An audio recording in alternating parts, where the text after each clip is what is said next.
السلام علیکم دوستو، آج کا ہمارا ٹاپک ہے بیوی سے ہم بستری کرنے کا اسلامی طریقہ۔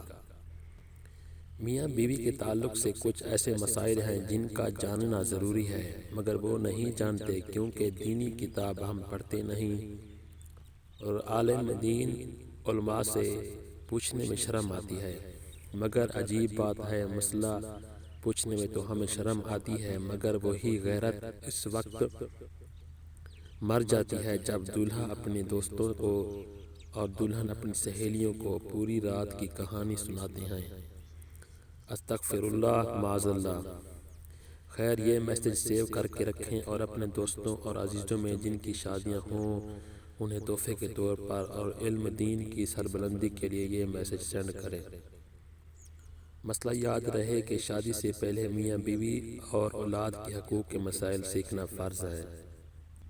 حضرت سیدنا جنید بغدادی رحمۃ اللہ علیہ فرماتے ہیں کہ انسان کو جماع کی ایسی ہی ضرورت ہے جیسے غذا کی، کیونکہ بیوی کے طہارت کا سبب ہے۔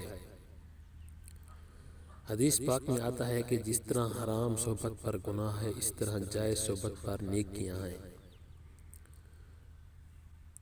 جب شوہر اپنی بیوی سے ہم بستری مباشرت کا ارادہ کرے اور بالخصوص شادی کی پہلی رات جسے سہاگ رات بھی کہتے ہیں، اور اس کے بعد جب بھی، تو شوہر کو چاہیے کہ ان آداب و طریقہ کار کے مطابق عمل کرے۔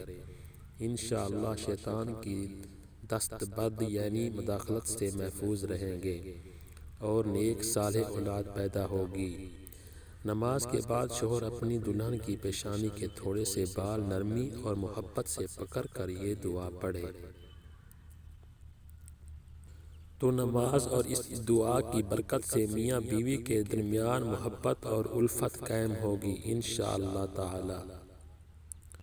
اور 10 مرتبہ اللہ اکبر پڑھے، پھر بوس و کنار یعنی کسنگ، چاہے تو کہے بسم اللہ العظیم اللہ اکبر اور سورۃ اخلاص 1 مرتبہ پوری پڑھے۔ چند اہم مسائل۔ نمبر 1، خاص جماع ہم بستری مباشرت کے وقت بات کرنا مکروہ ہے، اس سے بچے کے توتلے ہونے کا خطرہ ہے۔ نمبر 2، اس طرح اس وقت عورت کی شرمگاہ کی طرف نظر کرنے سے بھی بچنا چاہیے کہ بچے کا اندھا ہونے کا امکان ہے۔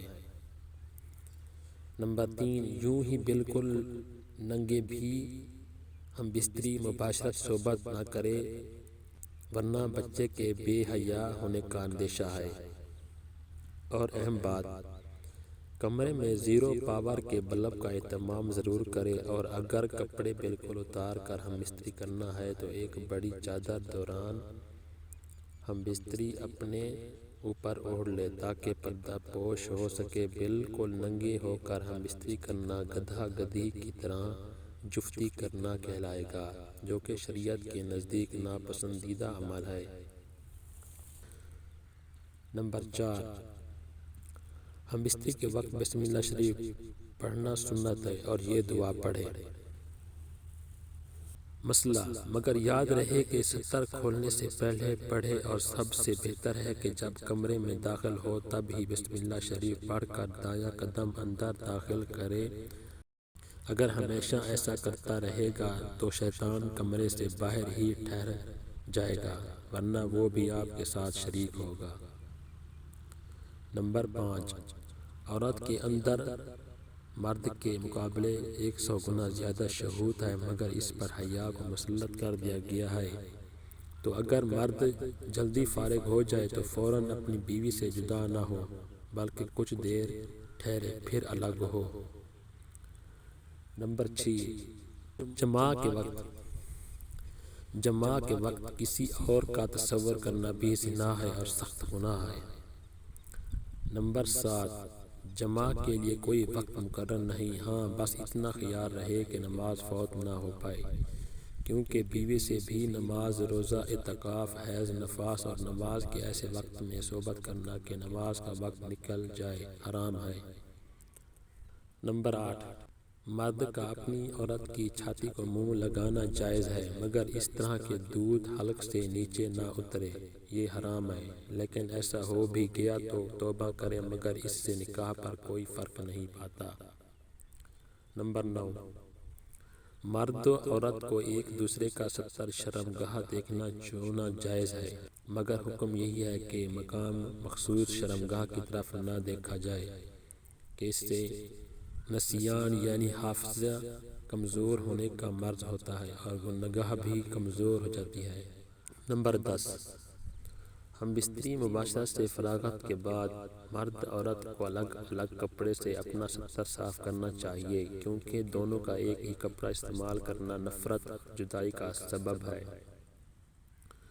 آج کل کے جدید دور میں ٹشو کا استعمال نہایت آسان و مفید ہے، گھر میں ایک پیکٹ ٹشو کا ضرور رکھیں۔ نمبر 11، ہم بستری سے احتلام انزال یعنی منی خارج ہونے کے بعد یا دوسری مرتبہ صحبت کرنا چاہتا ہے تب بھی ستر شرمگاہیں لازمی دھو لیں کچھ وقفہ دے کر، اور بہتر یہ ہے کہ وضو کر لیں ورنہ ہونے والے بچے کو بیماری کا خطرہ ہے۔ نمبر 12، جماع کے بعد لڑکے کی پیدائش کا ارادہ ہے تو عورت کو فوراً دائیں پہلو کروٹ لینے کا حکم دیں کہ اگر نطفہ قرار پا گیا تو انشاءاللہ لڑکا ہی ہوگا، اور اگر لڑکی کی پیدائش کا ارادہ ہے تو عورت کو بائیں پہلو کروٹ کا کہے اور عورت فوراً بائیں کروٹ لے لے اور کچھ دیر لیٹی رہے تو انشاءاللہ لڑکی پیدا ہوگی، اور اگر اولاد کے حصول کا اندازہ نہیں تو مباشرت میں انزال کے فوراً بعد عورت سیدھی کھڑی ہو جائے۔ نمبر 13، جماع مباشرت ہم بستری کے کچھ دیر بعد مثلاً کم از کم آدھا گھنٹہ بعد غسل کر لے، اس میں صحت و تندرستی بھی ہے اور مرتے وقت حضرت سیدنا جبرائیل علیہ السلام کی زیارت بھی ہوگی۔ نمبر 14، جماع کے فوراً بعد پانی پینا صحت کے لیے مفید نہیں، لہٰذا کچھ وقفے کے بعد پانی پی سکتے ہیں۔ نمبر 15، طبیب کہتے ہیں کہ ہفتے میں 2 بار سے زیادہ صحبت کرنا ہلاکت کا باعث ہے۔ شیر کے بارے میں آتا ہے کہ وہ اپنی مادہ سے سال میں 1 مرتبہ ہی جماع کرتا ہے اور اس کے بعد اس پر اتنی کمزوری لاحق ہو جاتی ہے اگلے 48 گھنٹے تک وہ چلنے پھرنے کے قابل نہیں رہتا، اور 48 گھنٹے کے بعد جب وہ اٹھتا ہے تب بھی لڑکھڑاتا ہے۔ نمبر 16، عورت سے حیض کی حالت میں صحبت کرنا جائز نہیں، اگر شادی کی پہلی رات ہی کیوں نہ ہو، اور اگر اس کو جائز جانے جب تو کافر ہو جائے گا، یوں ہی اس کے پیچھے کے مقام میں صحبت کرنا بھی سخت حرام ہے۔ نمبر 17، مباشرت کے بعد حالت جنابت میں یعنی ناپاکی کی حالت میں اور حیض کی حالت میں عورت منحوس اچھوت بھی نہیں ہو جاتی، جیسا کہ بہت جگہ رواج ہے کہ کھانا بھی نہیں بنانے دیتے، برتنوں کو ہاتھ بھی لگانے نہیں دیتے۔ یہ جہالت ہے، بلکہ اس کے ساتھ سونے میں بھی حرج نہیں۔ ہاں، عورت کا حالت حیض میں اگر شہوت کا خطرہ ہو تو الگ سوئے۔ نمبر 18، قیامت کے دن سب سے بدتر مرد عورت وہ ہوں گے جو اپنی راز پردے کی باتیں اپنے دوستوں کو سناتے ہیں۔ نمبر 19، عورت سے جدا رہنے کی مدت 4 مہینہ ہے، اس سے زیادہ دور رہنا منع ہے۔ نمبر 20، جو بچہ سمجھدار ہو اس کے سامنے صحبت کرنا مکروہ ہے۔ اللہ پاک ہم سب کے لیے آسانیاں پیدا فرمائے اور ہمیں ایک دوسرے کے لیے آسانیاں پیدا کرنے کا شرف عطا فرمائے، آمین۔